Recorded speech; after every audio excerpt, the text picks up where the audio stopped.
Hola mis queridos amigos, nuevamente con ustedes su doctor Tigre, el que ronca en esta negra noche neoliberal latinoamericana, sudamericana y ecuatoriana. Ahora que Perú y Bolivia y Ecuador están viviendo dos dictaduras. La una es la dictadura de, de tipo, básicamente por una conflictividad legal que existe en Perú. En cambio, en Ecuador estamos viviendo una dictadura básicamente porque se procura sostener con uñas y dientes a un gobierno que ya no tiene credibilidad. Este es el gran problema. En el caso de Perú, la dictadura de Vizcarra emerge porque él convoca elecciones, pero la Asamblea Constituyente no quieren dejar su cargo, los asambleístas, y entonces se produce un conflicto y finalmente Vizcarra se declara dictador y bueno, se va a quedar 2 años más para empezar. En Ecuador, en cambio, el problema se produce porque ya venían de tiempo atrás comenzando a tomar cuerpo las protestas. Las protestas al comienzo, durante los 2 primeros años de gobierno, es decir, prácticamente los 730 días del gobierno, eran insignificantes, eran irrelevantes, no tenían una mayor trascendencia.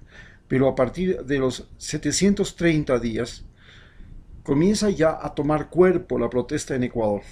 La primera protesta que ya toma cuerpo en Ecuador es la protesta que hacen las provincias del Carchi en la zona norte, donde se toman prácticamente la provincia porque tienen problemas con la economía fronteriza. Se debe a que Colombia devalúa la moneda. Ecuador no puede importar nada de Colombia porque en Colombia todo es barato, especialmente los electrodomésticos, pero es impedido por la policía. Entonces hay un control aduanero que impide que los contrabandistas y las personas de Colombia, de Ecuador, puedan vender los productos que traían de Colombia. Pero a su vez, Ecuador no le vende nada a Colombia porque se revalúa el dólar. Esto crea un conflicto y en ese conflicto saltan algunas de las necesidades de la provincia y finalmente el gobierno logra apaciguar un conflicto que comienza a tener las características de conflicto violento, porque los otros conflictos no han sido de carácter violento. Pero cuando suben y se toman las medidas económicas dictadas por el Fondo Monetario Internacional, entre ellas la subida de los combustibles, las cosas cambian. Aparecen dos grupos en el Ecuador que tienen gran influencia política por su capacidad de movilización. Primero los transportistas, que son una organización casi monopólica en el Ecuador, que controlan y que han recibido muy numerosos beneficios del Estado y que controlan los precios de los pasajes a pesar de que siempre viven una pugna contra los diferentes estamentos del Estado que tratan de reducir las ganancias y limitar las ganancias de este monopolio del transporte. Pero además surge el movimiento campesino, no el movimiento campesino, el movimiento indígena, que es diferente del movimiento campesino. El movimiento campesino básicamente está con lo que es eh, en todo el país, está básicamente movido por lo que se llama el Seguro Social Campesino, pero es un movimiento campesino manejado específicamente por el Seguro Social Nacional y de paso manejado por el Estado. En cambio, el movimiento indígena es un movimiento autónomo que tiene su propia capacidad de gestión, su propia independencia, su propia economía, su propia movilidad, su propia presencia. El gran problema del movimiento indígena es que el movimiento indígena quiere un Estado plurinacional que está reconocido en la Constitución, pero el movimiento indígena quiere quiere territorios. Ese es su objetivo fundamental. Ya lo habíamos dicho en una charla anterior. Y el problema no es que tengan territorios. Se podría tener territorios. El problema es que los recursos naturales de esos territorios que Por ley en este momento son considerados recursos naturales de todos los ecuatorianos, que son los bosques, las fuentes de agua y todo lo que existe en el subsuelo, petróleos y minerales, son de propiedad de todos los ecuatorianos y no pueden ser propiedad exclusiva de los dueños de ese territorio, sean privados, o sea, sean hacendados, sean blancos mestizos, sean terratenientes o sean comunidades indígenas. Ninguno puede tener propiedad sobre esos bienes. Pero ellos no quieren eso. Ellos quieren que, por ejemplo, la explotación minera industrial cedida y concedida a transnacionales, si no les produce a ellos la mayor parte de las ganancias, entonces no se la debe dar. Pero la explotación minera, por ejemplo, del oro, que la hacen ellos y los indígenas artesanalmente en las provincias como Zamora, en las provincias como la provincia de Cañar, la provincia de la Suay, en esos casos sí. Este es el gran problema. En segundo lugar, el problema de los bosques. Si vienen las empresas madereras y roban los bosques, ellos por supuesto se oponen. Pero, como lo que sucede en la provincia de Morona, Santiago, si ellos son los que devastan los bosques, como sucede en la provincia de Morona, Santiago, eso no es ilegal. Este es el centro de la conflictividad, porque además ellos quieren un mundo aparte, un estado aparte, quieren una educación exclusiva para ellos, lo cual tiene su razón, porque tienen que conservar su idioma y su cultura, porque ese es el principal vínculo que les permite a ellos subsistir como colectividad, como fuerza, como influencia, como segmento de la sociedad humana ecuatoriana que tiene poder. Y entonces reclaman una educación intercultural, pero las escuelas interculturales donde enseñan quichua solo entran indígenas. Y ahora reclaman una universidad indígena a la que Lenín Moreno le ha dado el territorio, el edificio de UNASUR. Y en esa universidad indígena es exclusivamente para ellos. Es decir, quieren, además de eso, una justicia indígena, que es diferente de la justicia normal, y quieren además una medicina indígena, que también es medicina diferente de la medicina occidental. El problema de todo esto es que esta justicia, esta medicina, este Estado, estos territorios, estas cosas, quieren crear un Estado paralelo. Y ahí es donde entra en conflicto con el Estado ecuatoriano, porque en el Estado ecuatoriano los indígenas solo representan el 10% de la población, no representan más. Han llegado más migrantes venezolanos que niños indígenas que hayan nacido. Este es inclusive el punto.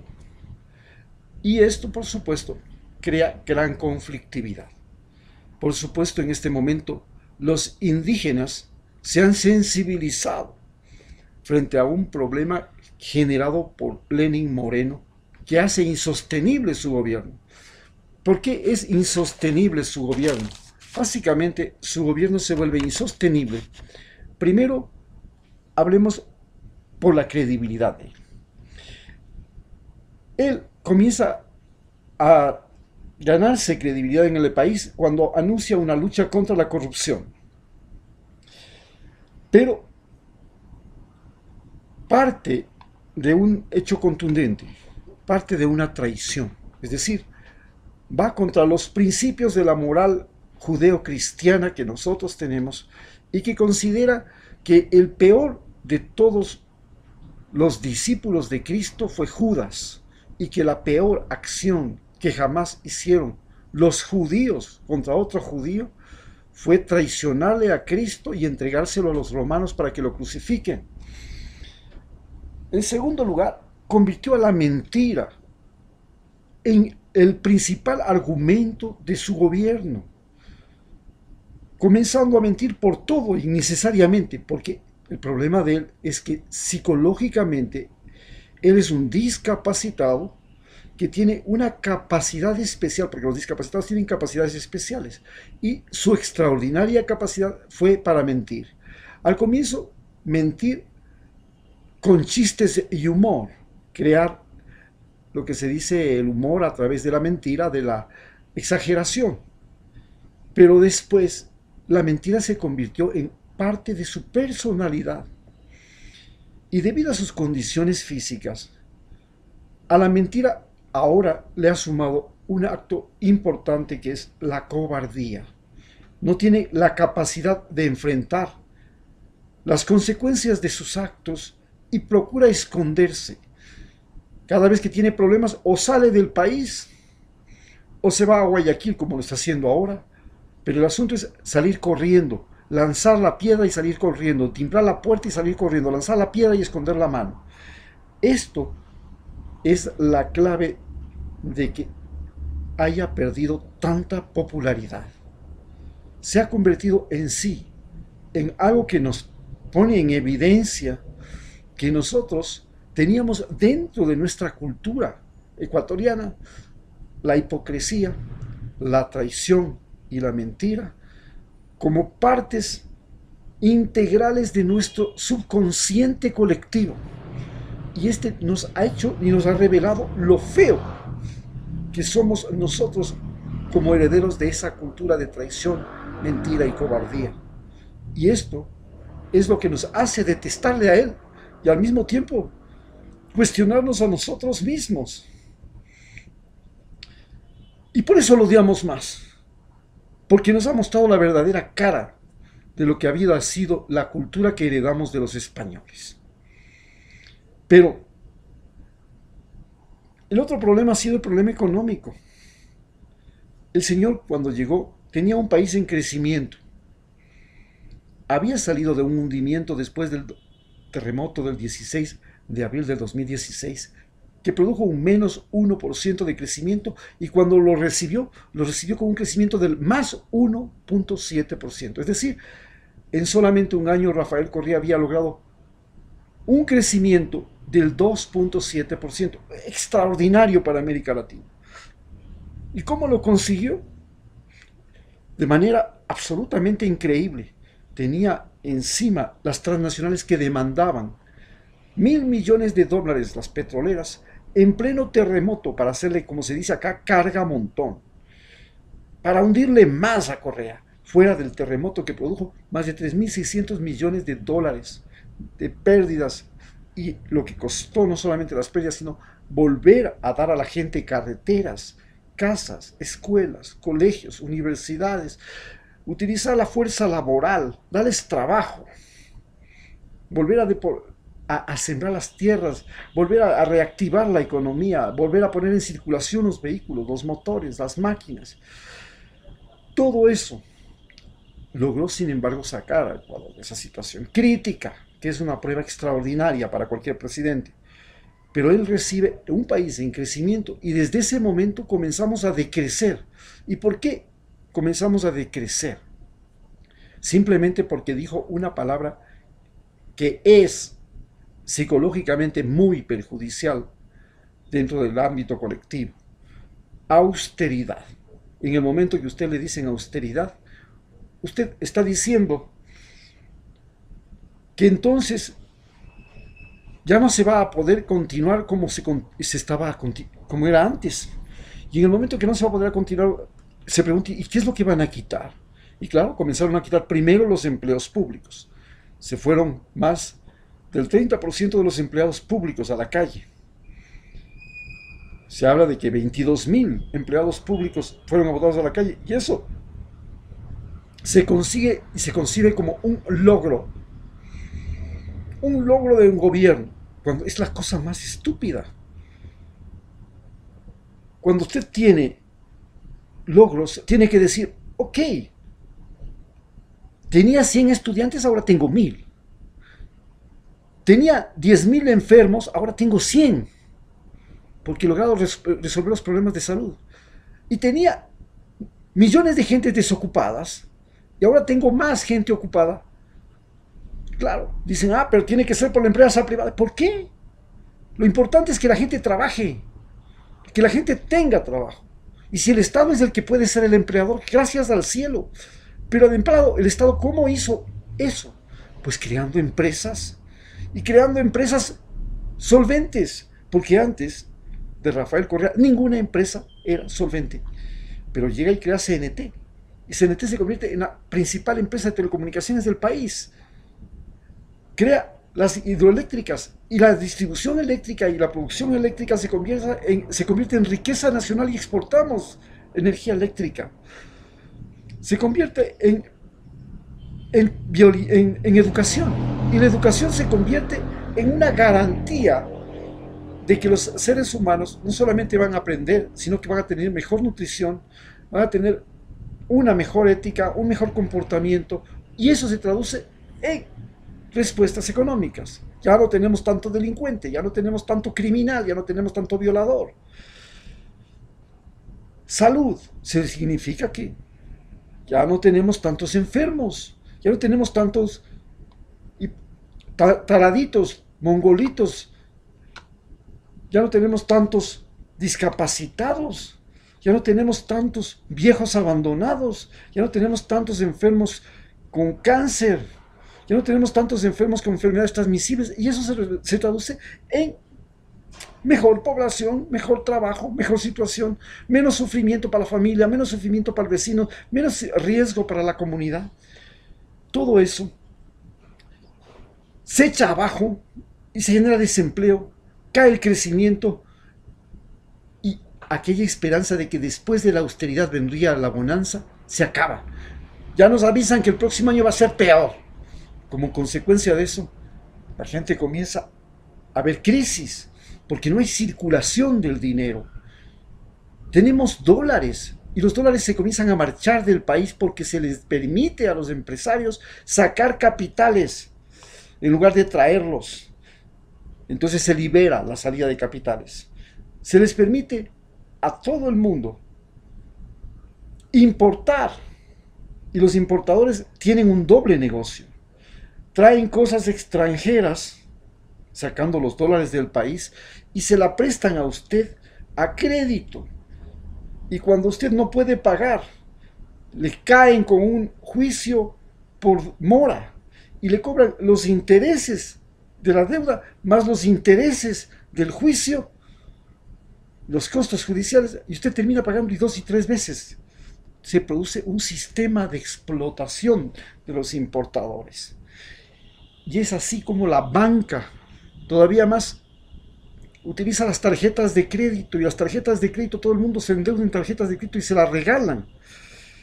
Y una vez que se endeuda la tarjeta de crédito, le dicen, usted solo pague el mínimo, y usted nunca termina de pagar, nunca termina de pagar, nunca termina de pagar. Y esta es la forma como se enriquecieron Guillermo Lasso y Fidel Egas, los dos banqueros más importantes del Ecuador, que tienen ahora fortunas que superan los miles de millones de dólares en un país pobre. Que no es lo mismo que te digan que tienes 4.000 millones de dólares en Ecuador, donde la gente gana $400 mensuales de salario, a que te digan que tienes 100.000 millones de dólares en Estados Unidos, donde la gente está ganando $10.000 mensuales, un tipo de clase media, y un tipo pobre gana 4.000. Entonces, estamos hablando de 1.000 veces más. Es decir, si tienes 4.000 millones de dólares de tu fortuna y eres ecuatoriano, es el equivalente a tener en Estados Unidos 40.000 millones de dólares. ¿Entienden ahora lo que está pasando? Y eso es lo que pasó. El dinero se concentró en una clase social, fugó, dejó de circular por las calles, dejó de la gente de tener capacidad de compra, y al dejar de tener capacidad de compra comenzó a disminuir la oferta, porque ¿para qué voy a producir si nadie me va a comprar? Y esa es la catástrofe que tenemos ahora, y tenemos un -1 de inflación. Estamos en deflación. Pero no se contenta el problema solamente ahí. El problema, además, comienza a hablarse de cuáles son los éxitos de este gobierno. No sé, por supuesto, el primer éxito fue el éxito electoral, ganaron las campañas. El segundo éxito fue el éxito de la consulta popular. Pero ¿cómo se consigue el éxito de la consulta popular? A través de una mentira. y a través de una mentira se crean una política donde la mentira y la traición se comienzan a convertir en política de Estado. A partir de una consulta popular que dice que 4.000 niños han sido violados en el Ecuador y que les vamos a castigar y que no vamos a perdonar ese delito nunca más. Nadie ha sido castigado, no se sabe dónde están los violadores, cuáles son los niños violados, fue una mentira. Y a partir de esa pregunta, vote todo sí. Y nos engañaron, les entregamos el poder del Consejo de Participación Ciudadana al gobierno de Lenín Moreno, y ahí participaron los militares a través de Luis Hernández, los indígenas a través de Macas, los banqueros y la Universidad Católica. Las universidades que controlan ahora el país. La Universidad Católica, que controlaba el Consejo de Participación Ciudadana, y la Universidad San Francisco, que controla ahora el gobierno a través de la ministra de Gobierno y de Juan Sebastián Roldán. Este es el sistema que nos ofrecía paz y libertad. Paz, porque en realidad decía que los ecuatorianos durante la época de Correa nos habíamos encontrado y nos podíamos matar entre ecuatorianos. Y finalmente, tenía o no tenía razón. Yo voy a ser el presidente de todos. Vamos a sembrar la paz. Hoy estamos viendo que la paz se acabó. Esta protesta que ha convulsionado, que le ha obligado a él a irse a refugiar en Guayaquil, a convertirse en dictador primero y luego a mudar la capital de Quito a Guayaquil, indica la terrible conflictividad social que creó. Ya no existe paz. Y hablaba de libertad, especialmente de libertad de prensa. Quitó la ley del linchamiento mediático, les permitió a los dueños de los medios de comunicación hacer de las suyas, y hoy la libertad mediática no existe. Los grandes medios de comunicación se convirtieron en mentirosos y los periodistas en mercenarios a sueldo, a tal punto que cuando vemos a una chica periodista haciendo una entrevista en el campo para estos grandes medios, nos preguntamos cuál es más honesta. Pues una prostituta que te dice: yo cobro tanto, son 5 minutos, si te demoras, mala suerte, tienes que tener preservativo, aquí lo traigo yo, y chao, no, ni nombres ni nada. Y peor el besito, ¿no? Que una mercenaria mediática, que cuando quiere que entrevistar y no le gusta lo que está diciendo el entrevistado, le quita el micrófono y se va. De que llega a los medios a dibujar otra realidad que no existe. Se acabó la libertad de prensa. Por suerte apareció el internet. Y entonces se dijo que se iba a recuperar el dinero. Y resulta que han recuperado, después de prácticamente 800, vamos a tener 900 días de gobierno, 20 millones de dólares. ¡Qué casualidad! Si hubieran abierto las cuentas de INA Papers, hubiéramos recuperado 18 millones más. O sea, hubieran recuperado el otro 50% por lo menos. Y decir, bueno, recuperamos 20 millones después de haber pasado 2 años estudiando y revisando en Contraloría, persiguiendo a este, metiendo a la cárcel al otro, acorralándole a Correas, persiguiéndole por acá, sacándole a Patiño, persiguiéndole al chico sueco, entregándole a Julian Assange. Después de haber hecho todo eso, solo hemos recuperado 20 millones. ¿Por qué no abrieron las cuentas de INA Papers? Ahí se recuperaban 18 millones más, o sea, el 50% por lo menos más, hasta estas alturas. Pero no se hizo nada de eso. Todo esto ha hecho que el gobierno de Lenín Moreno ya sea insostenible en este momento. En este momento solamente el gobierno de Lenín Moreno existe porque la embajada norteamericana, que es la absoluta y total dueña del ejército ecuatoriano, es la que le sostiene a Lenín Moreno.